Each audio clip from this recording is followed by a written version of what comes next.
নমস্কার, সুপ্রভাত। খবর দিন ভর নিয়ে আপনাদের সঙ্গে রয়েছে আমি জুনেলা। বাংলাদেশের সংখ্যালঘুদের উপর অত্যাচার নয়াদিল্লি চাপে শেষমেশ স্বীকার করলো ঢাকা। বাংলাদেশ সরকারের প্রেস সচিব জানিয়েছেন, সংখ্যালঘুদের উপর অত্যাচারের অভিযোগে 88টি মামলা হয়েছে, গ্রেফতার করা হয়েছে 70 জনকে। বিজেপির রাজ্য সভাপতি সুকান্ত মজুমদার এই তথ্য মানতে রাজি নন। তার দাবি, বাংলাদেশে সংখ্যালঘুদের উপর অত্যাচারের ঘটনা এর থেকে অনেক বেশি ঘটেছে।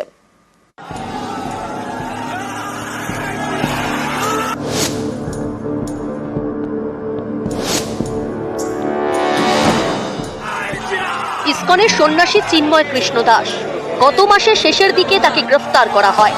এরপর থেকেই অশান্ত বাংলাদেশ। পদ্মাপাড়ে আক্রান্ত হয়েছে সংখ্যালঘুরা। ভারতের চাপের মুখে শেষমেশ একথা স্বীকার করল বাংলাদেশ। ভায়োলেন্স হয়েছে মাইনরিটিকে টার্গেট করে। 70 জন সোফার অ্যারেস্টেড হয়েছেন এই কয়েকটা ঘটনায়। 88টা কেস হয়েছে। ধর্মীয় পূজা মণ্ডপ, উপাসনালয় কেন্দ্রিক সহিংসতায় আরো মামলা হয়েছে 26টা। যারা যারা বাংলাদেশে এই ধরনের ন্যাক্কারজনক কাজে, যারা এই ভায়োলেন্সে যারা জড়িত, আমরা সবাইকে অ্যারেস্ট করব। বিজেপির রাজ্য সভাপতি সুকান্ত মজুমদারের দাবি, এই তথ্য ঠিক নয়। বাংলাদেশে সংখ্যালঘুদের উপর অত্যাচারের ঘটনা অনেক বেশি ঘটেছে। এতদিন পর্যন্ত বলা ভালো যে বাংলাদেশ এটা অ্যাকসেপ্টই করছিল না যে সে দেশে সংখ্যালঘুদের উপর অত্যাচার হয়েছে। কমসে কম তারা অ্যাকসেপ্ট করেছে, মেনে নিয়েছে যে অত্যাচারটা হয়েছে। কিন্তু যে সংখ্যাটা বলা হচ্ছে, আমার মনে হচ্ছে সংখ্যাটা অত্যন্ত কম। এবং আমরা দেখেছি হাজারে হাজারে সংখ্যায় মানুষ হিন্দুদের বাড়ি জ্বালিয়েছে, বাড়িঘর ভেঙেছে। সেখানে মাত্র 70 জনকে গ্রেপ্তার করা মানে হচ্ছে ললিপপ ঝোলানো। এই ললিপপ চোষার জায়গায় আমরা নেই। ইসকনের সন্ন্যাসী চিন্ময় কৃষ্ণ দাসকে গ্রেফতারের পর থেকে অশান্ত বাংলাদেশ। সংখ্যালঘুদের মারধর, তাদের বাড়িতে আগুন, ভাঙচুর থেকে সংখ্যালঘুদের ধর্মীয় স্থানে হামলার নানা অভিযোগ। এ নিয়ে আগেই উদ্বেগ প্রকাশ করে বিবৃতি দেয় ভারত সরকার। পাল্টা ঢাকা বলে এটা তাদের অভ্যন্তরীণ বিষয়। এও দাবি করে ভারতীয় মিডিয়ায় বাড়িয়ে দেখানো হচ্ছে। এই প্রেক্ষাপটে সোমবার ঢাকায় দুই দেশের বিদেশ সচিব পর্যায়ের বৈঠক হয়। বৈঠকে কড়া বার্তা দেয় নয়াদিল্লি। বিদেশ সচিব জানান, সংখ্যালঘুদের উপর অত্যাচার নিয়ে বৈঠকে উদ্বেগ প্রকাশ করা হয়েছে। সংখ্যালঘুদের ধর্মীয় স্থানে হামলার প্রসঙ্গ বৈঠকে উঠেছে। বাংলাদেশের সংখ্যালঘুদের নিরাপত্তা এবং উন্নয়নের বিষয়ে ঢাকাকে গঠনমূলক পদক্ষেপ করার বার্তা দেন বিদেশ সচিব বিক্রম মিশ্রি।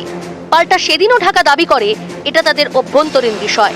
আর ভারতে মিডিয়া যাতে এই বিষয়ে ভুল তথ্য না দেয় তা নিশ্চিত করার আবেদন জানায়। এর দুদিন পরেই সংখ্যালঘুদের উপর আক্রমণের কথা স্বীকার করতে হলো বাংলাদেশকে।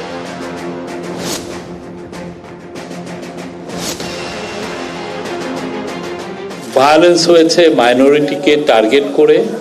70 জন সোফার অ্যারেস্টেড হয়েছেন এই কয়েকটা ঘটনায়। 88টা কেস হয়েছে। ধর্মীয় পূজা মণ্ডপ, উপাসনালয় কেন্দ্রিক সহিংসতায় আরো মামলা হয়েছে 26টা। যারা যারা বাংলাদেশে এই ধরনের ন্যাক্কারজনক কাজে, যারা এই ভায়োলেন্সে যারা জড়িত, আমরা সবাইকে অ্যারেস্ট করব। নিউজ 18 বাংলা।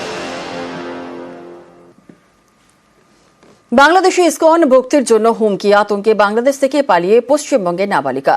উত্তর দিনাজপুরের চোপড়ায় বিএসএফ এর হাতে আটক। প্রাণে বাঁচতে ওপার বাংলা থেকে পালিয়ে এপারে আরও এক যুবক। তিনি ধরা পড়েছেন জলপাইগুড়ির রাজগঞ্জে।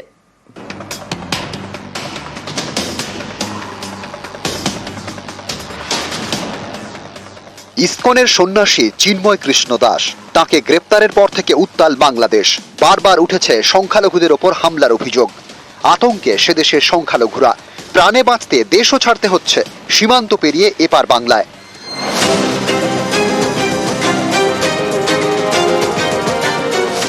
উত্তর দিনাজপুরের চোপড়া ব্লকের ফতেপুর বর্ডার আউটপোস্ট। মঙ্গলবার রাতে এখানেই বিএসএফ এর হাতে আটক হয় এক নাবালিকা। তাকে চোপড়া থানার হাতে তুলে দেয় বিএসএফ।